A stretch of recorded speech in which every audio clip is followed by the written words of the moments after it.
अस्सलाम वालेकुम। अबरार रशीद आपकी खिदमत में एक मरतबा फिर हाजिर है। और मेरी सबसे पहले तो आपसे वही रिक्वेस्ट कि अगर अभी तक आपने मेरे चैनल को सब्सक्राइब नहीं किया तो इसे सब्सक्राइब कर लें, जो बेल आइकन है उसको ज़रूर प्रेस करें। आपका बहुत बहुत शुक्रिया। इस वीडियो की डिस्क्रिप्शन में एक फूड चैनल यानी फूड की रेसिपीज़ के हवाले से एक चैनल का लिंक मौजूद है। अगर आपको ख़ास तौर पर ख़वातीन को या हजरात को अगर खाने पकाने का शौक़ है तो इस चैनल को ज़रूर सब्सक्राइब कीजिए। इस चैनल पर मुस्तकबिल में आपको बहुत ही अच्छी Pakistani, continental, Chinese, Italian, French हर किस्म की रेसिपीज़ आपको देखने को मिलेंगी। उम्मीद है आप इस चैनल को ज़्यादा से ज़्यादा सब्सक्राइब करेंगे। एडवांस में आपका शुक्रिया। एक्सपो 2020 दुबई में जारी है। T20 या T20 वर्ल्ड कप दुबई में जारी है, दुबई, शारजा, अबू धाबी वगैरह में। और अब एक और एक्सपो का जिक्र खैर हो रहा है, उसके हवाले से बात होगी कि एक्सपो 2030 यानी 2030 में कहां पर मुनक्कद होगी।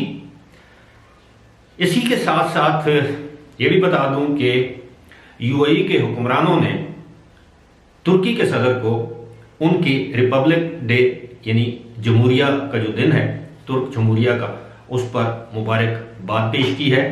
यानी शेख खलीफा बिन जायद अल नाहयान जो उनके सदर हैं, उन्होंने नायब सदर और जो यूएई के वज़ीर आज़म है शेख मोहम्मद बिन राशिद अल मकतूम ने, और जो क्राउन प्रिंस हैं अबू धाबी के और वहाँ की जो आर्म्ड फोर्सेस हैं उनके deputy supreme commander Sheikh Mohammed bin Zayed, इन तीनों ने तुर्की के सदर एर्दोगान को मुबारकबाद पेश की है।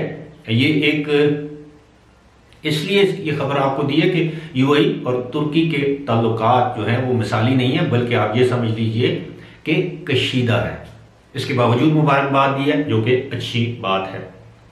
लेकिन जो मेरे लिए इंपॉर्टेंट खबर है वो ये है कि गुज़श्ता रोज़ जब पाकिस्तान और अफगानिस्तान का T20 का मैच हो रहा था या होने वाला था, वहां पर स्टेडियम के बाहर एक बहुत बड़ा हंगामा हुआ। यहां तक कि दुबई पुलिस वहां पर तो तैनात थी, लेकिन उनको इजाफी नफरी तलब करना पड़ी और उसके बाद वहां पर हंगामा करने वालों को मुंतशिर किया गया। इस हवाले से जो खबरें मेरे पास हैं वो ये हैं कि 16,000 के करीब जो टिकट हैं वो फरोख्त हुए पाकिस्तान और अफगानिस्तान के मैच के लिए।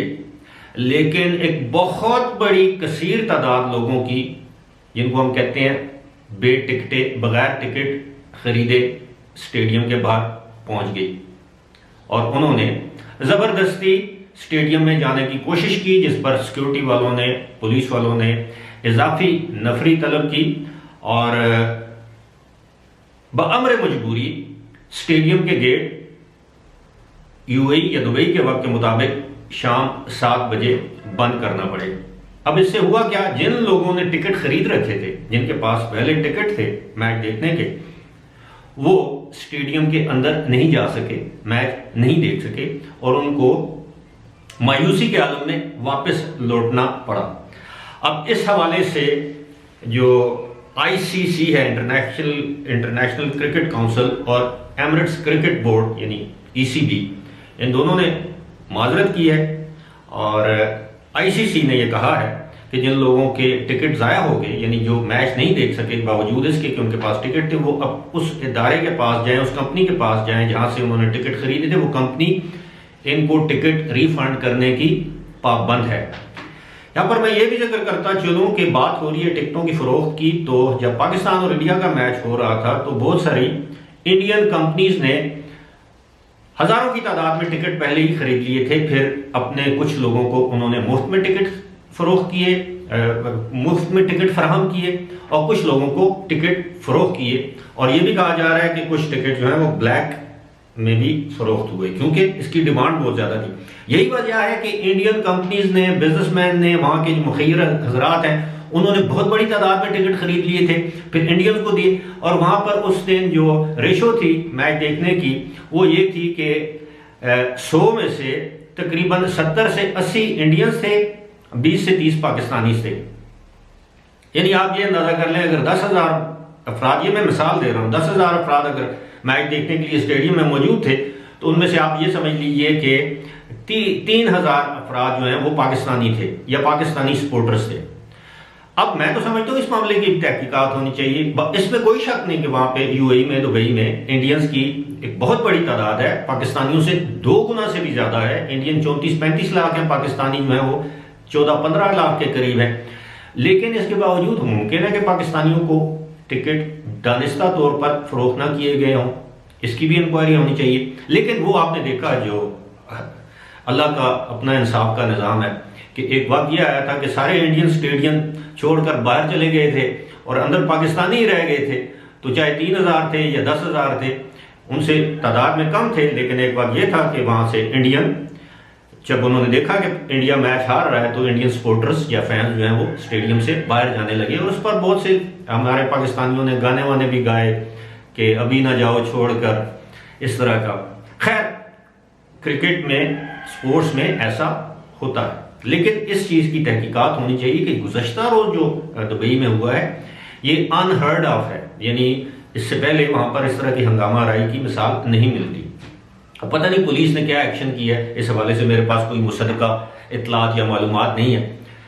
अब आते हैं जनाब एक्सपो 2020 के बाद एक्सपो 2030। मैं आपकी मालूमात के लिए, इत्तलाआत के लिए ये अर्ज करना चाहूंगा कि सऊदी अरब में एक काफी अरसे से 5-6 साल, 2017 में ये जो मौजूदा वली अहद हैं, क्राउन प्रिंस है सऊदी अरब के, MBS मोहम्मद बिन सलमान, इन्होंने अपना एक विजन जारी किया था, विजन 2030, कि 2030 में वो सऊदी अरब को कहां से कहां ले जाएंगे, उनके क्या मंसूबे हैं तरक्की के और दीगर समाजी माशी। अब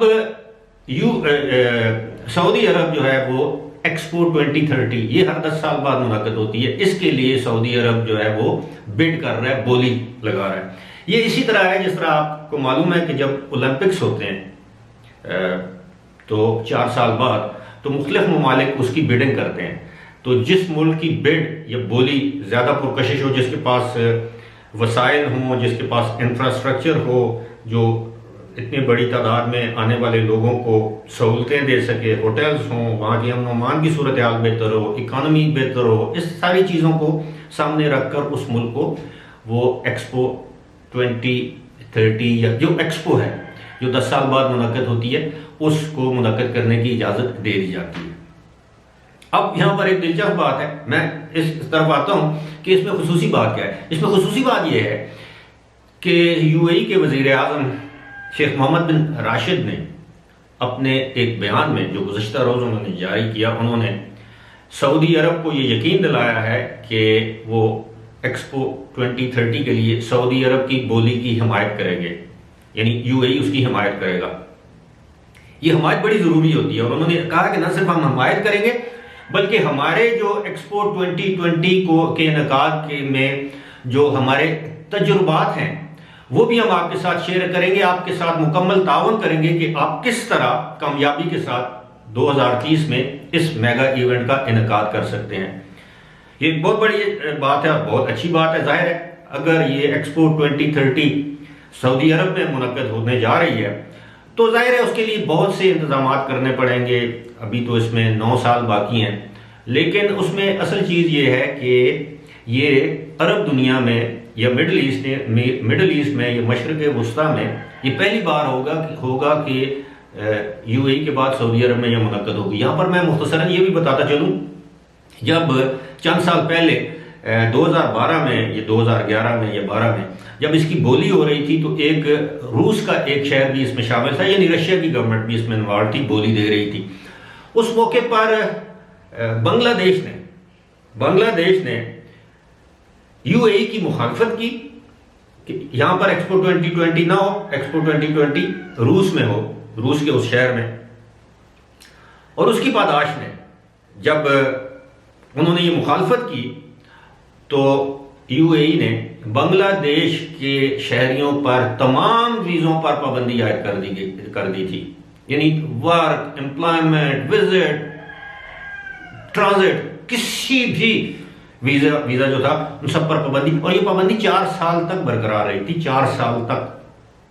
हाँ, वो लोग जो बांग्लादेशी यूएई के अंदर मौजूद थे उनको बाहर नहीं निकाला गया, लेकिन जिनके वीज़े कैंसिल हो रहे थे उनको नए वीज़े नहीं जारी किए जा रहे थे, या जिनकी रेजिडेंस वीज़े की मियाद ख़त्म हो रही थी उनको नया वीज़ा जारी नहीं किया जा रहा था। तो आप सोच लें कि इस किस कदर कंपटीशन या मुकाबला होता है। बहरहाल मेरी तो दुआ है कि सऊदी अरब को ये एक्सपो 2030 के इनकाद के लिए इजाज़त मिल जाए, या ये सऊदी अरब की बिड कामयाब हो जाए। उसकी वजह यह है वहाँ पर 40 लाख के करीब पाकिस्तानी जो हैं वो सऊदी अरब में इस वक्त मुकीम है, मुख्तलिफ बसिलसिला रोज़गार, कारोबार, मुलाजमत जो भी है। तो मैं समझता हूँ ये उनके लिए भी खुशहाली का मौका होगा। इंडियंस जो हैं, जो भी लोग एक्सपैट सऊदी अरब में काम कर रहे हैं, ये उनके लिए भी खुशहाली के दरवाजे खोलेगा। अगरचे सऊदी अरब हमारा एक ब्रादर इस्लामी मुल्क है, तो हमें इस बात की भी खुशी होगी कि अगर सऊदी अरब ये कॉन्ट्रैक्ट या ये एक्सपो 2030 के इनकाद में कामयाब हो जाता है तो इससे बड़ी अच्छी खबर स्पेशली हम पाकिस्तानियों के लिए कोई और तो हो नहीं सकती। फिलहाल इसी के साथ मुझे दीजिए इजाज़त। खुदा हाफ़िज़।